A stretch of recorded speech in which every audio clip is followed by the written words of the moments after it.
বিশ্ব ক্রিকেটের সব রকম আপডেট পাওয়ার জন্য আমাদের চ্যানেলটিকে আজই সাবস্ক্রাইব করে রাখুন।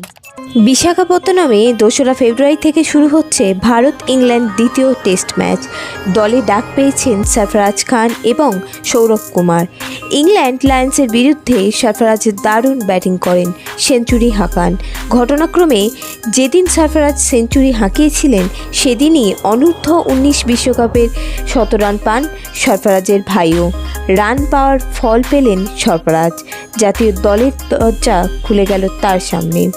অন্যদিকে আগামীকাল খুলনা টাইগার্সরা 10 উইকেটে জয়লাভ করে ঢাকার বিরুদ্ধে। টসে জিতে ব্যাট করার সিদ্ধান্ত নেয় ঢাকা, কিন্তু মাত্র 130 রানেই তারা গুটিয়ে যান। জবাবে মাত্র 15 ওভারের মধ্যেই খুলনা সেই রান চেস করে ফেলে ও সেই সাথে খুলনা বর্তমানে পয়েন্টস টেবিলের প্রথম স্থানে রয়েছে।